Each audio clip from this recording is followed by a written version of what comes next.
चुनाव है। 9 जिलों की 59 सीटों पर मतदान होगा। पीलीभीत, सीतापुर, लखीमपुर खीरी, हरदोई में मतदान, उन्नाव, लखनऊ, रायबरेली, बांदा में भी मतदान। 23 तारीख को फतेहपुर में होगा मतदान और आज शाम 6 बजे के बाद चुनाव प्रचार थम जाएगा। चौथे चरण में 624 उम्मीदवारों के भाग्य का फैसला 2 करोड़ से ज्यादा जनता की कर देगी। और आज 23 तारीख के यानी चौथे चरण के 9 जिलों के 60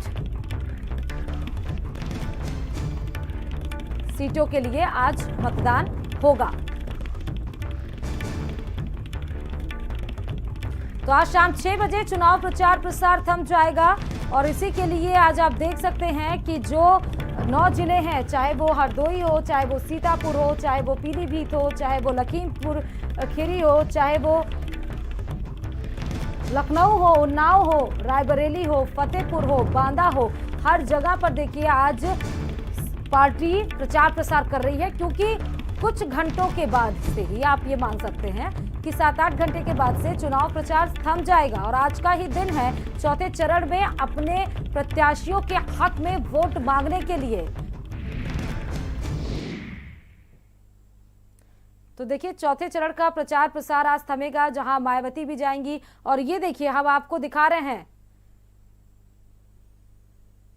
रोड शो, आपको हम ये दिखा रहे हैं जहां पर योगी आदित्यनाथ, अमित शाह, अखिलेश यादव, प्रियंका गांधी वाड्रा भी लखनऊ में कल गरजी थी। मायावती आज प्रयागराज में जाएंगी जहां पर, और वहीं पर हरदोई में, रायबरेली में की बात करें, सीतापुर की बात करें, बाराबंकी की बात करें, जहां पर आज हम बड़े चेहरे को देख पाएंगे जो अपने प्रत्याशी के लिए वोट की अपील करेंगे। अच्छा, अवध में क्योंकि अब ये लड़ाई है, राम का नारा भी गूंज रहा है। साथ ही ये भी सोचने वाली बात है कि जो मायावती इतनी साइलेंट है, अंबेडकर नगर हुआ, वहां पर भी दलित वोटर्स जो कि फिक्स्ड हैं, दलित वोटर्स ऐसे हैं जो फिक्स हैं बसपा के लिए। और साथ ही ये भी कहा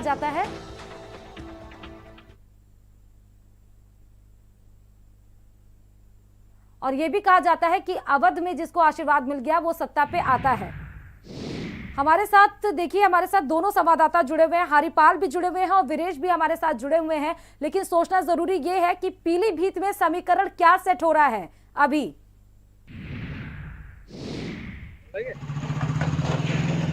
देखिए बिल्कुल आपको बताऊं कि जिस तरह से 2017 में जो चुनाव था उस वक्त भी भाजपा की चारों सीटों पर कब्जा था, चाहे वो बरखेड़ा की बात करें, बीसलपुर की बात करें, पूरनपुर की बात करें, फिर शहर विधानसभा की बात करें। यही वजह कि लगातार भाजपा इस बार किसी भी रिस्क को उठाना नहीं चाहती है और शायद आज 6 बजे के बाद जो चुनावी शोर है वो थम जाएगा। इसी वजह से जो तमाम दिग्गज है पार्टियों के, वो लगातार दौरा कर रहे हैं, जनसभाएं कर रहे हैं और रैलियां कर रहे हैं। इसी को लेकर के आज ड्रमंड कॉलेज में, जो पीलीभीत का ड्रमंड कॉलेज है, वहाँ पर देश के गृह मंत्री अमित शाह खुद जनसभा को संबोधित करेंगे और जो शहर के प्रत्याशी हैं उनके सपोर्ट में वोटों की अपील करेंगे। सबसे बड़ी बात आपको बताऊं कि जिस तरह से 2017 में भाजपा के खातों में 4 सीटें गई थी, लेकिन इस बार भाजपा उन 4 सीटों को कितना बचाने में कामयाब रहेगी, इस वजह से भी लगातार जो नेता है वो दौरे कर रहे हैं। अगर कल की बात करें तो जिस तरह से लगातार पीलीभीत में, चाहे वो अखिलेश यादव की रैली हो, योगी आदित्यनाथ की रैली हो, फिर अब देश के जो गृह मंत्री हैं अमित शाह, उनकी रैली हो, तमाम नेताओं की रैलियां हो रही हैं और लगातार जो प्रत्याशी उनके सपोर्ट तो वोट की अपील भी कर रहे हैं। बिल्कुल, सबसे बड़ी बात आपको बताऊं कि ये चीज यहाँ पर भी है कि जहाँ पर आप कह रहे हैं कि बड़े लोग वहां पर उतरे, कल हमने देखी ताबड़तोड़ रैलियां, ये भी समझने की जरूरत है कि इस बार वरुण गांधी पीलीभीत में बीजेपी की तरफ से, देखिए विपक्ष के लिए टफ कंपटीशन तो है, विपक्ष टफ कंपटीशन दे रहा है, लेकिन वरुण गांधी जो बीजेपी में रहते हुए भी बीजेपी के हर बार हर एक एक्शन पे उनका ट्वीट आता है और खिलाफ में ही ट्वीट आता है। एक बड़ा चैलेंज वहां पर भी है।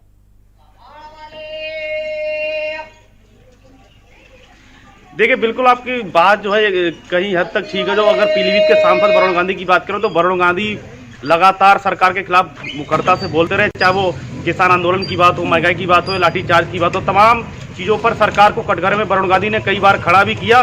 और इस वक्त यही वजह है कि लगातार जो पीलीभीत में चुनाव है, वो जो भाजपा प्रत्याशी हैं, जिस तरह से वो भाजपा को कटघरे में खड़ा कर रहे हैं वरुण गांधी, वो कहीं ना कहीं जो भाजपा के प्रत्याशी उनके लिए मुसीबत का सामना करना पड़ सकता है। इसी वजह से जो बड़े बड़े नेता हैं, दिग्गज हैं, शायद उनके सब कुछ ये संज्ञान में है, इसीलिए जो बड़े बड़े शीर्ष के नेता हैं, चाहे वो योगी आदित्यनाथ की बात करें, रक्षा मंत्री की बात करें, अमित शाह की बात करें, तमाम ऐसे दिग्गज नेता वो लगातार पीलीभीत में दौरे कर रहे हैं। इसी वजह से इस बार पार्टी के लोग किसी भी तरह का कोई रिस्क उठाना नहीं चाहते, क्योंकि वरुण गांधी बहुत बड़े गांधी परिवार के नेता है, भाजपा के फायर ब्रांड नेता, कभी कहे जाते थे हिंदूवादी उनकी एक पहचान थी।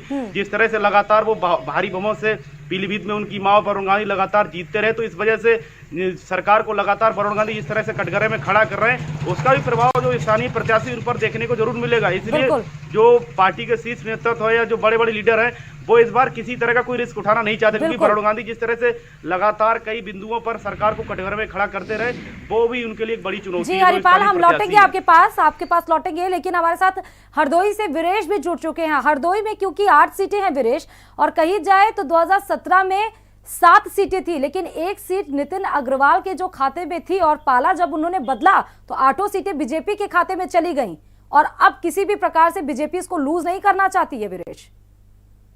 देखिए, हरदोई में चौथे चरण का मतदान है 23 तारीख को, और यहाँ अहम सीटें 8 सीटें अहम मानी जाती है। सदर की अगर हम बात करें तो सदर से बीजेपी से पहले सपा से विधायक होते थे नितिन अग्रवाल, लेकिन वो शामिल हो गए बीजेपी में। लेकिन इस बार उनके लिए एक बड़ी चुनौती है। समाजवादी पार्टी कोई मौका नहीं छोड़ रही, लगातार ताबड़ताड़ रैलियां कर रही है।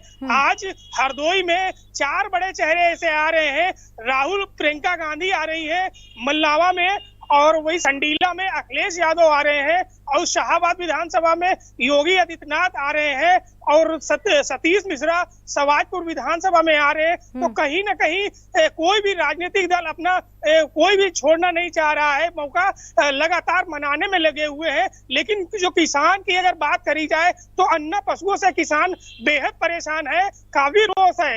लेकिन ये है कि इस बार लगातार बड़े चेहरे, कल मोदी जी आए थे प्रधानमंत्री, आज योगी जी आ रहे हैं, तो कहीं ना कहीं यहाँ के जो प्रत्याशी, इनकी प्रतिष्ठा दांव पर लगी है। जी वीरेश, क्योंकि आपने प्रधानमंत्री नरेंद्र मोदी का जिक्र छेड़ दिया, तो हरदोई से जो हमने एक अलग एंगल देखा। देखिए, अभी तक तो हम गर्मी चर्बी वाली बात सुन रहे थे, अभी तक हम गुंडागर्दी वाली बात सुन रहे थे, ये बातें हम सुन रहे थे। लेकिन कल जो हरदोई में पीएम मोदी ने कहा कि देखिए आतंकवाद को सपोर्ट करता है सपा, तो ये एक नया ट्विस्ट क्या हरदोई में हम देख रहे हैं कि इसके हिसाब से भी जनता का मूड बदलेगा?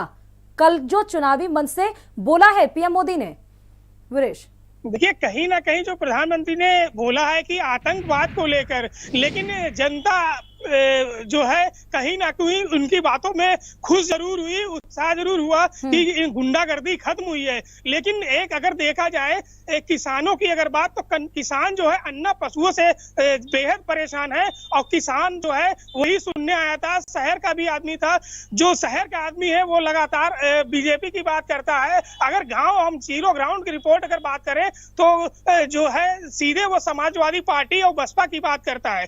तो कहीं ना कहीं इस बार जो है कई जगह से हर विधानसभा से लगभग त्रिकोणीय संघर्ष है। जी, और बहुत बहुत शुक्रिया दोनों ही हमारे रिपोर्टर्स का, हरिपाल और वीरेश, हमारे साथ जुड़ने के लिए, जानकारी देने के लिए हरदोई से। और साथ ही और अब आपको बता दें कि ये चौथे चरण का प्रचार प्रसार देखिए जोरों से है, क्योंकि शाम 6 बजे तक का ही वक्त है। कई दिग्गज नेताओं का रायबरेली आज दौरा है। सीएम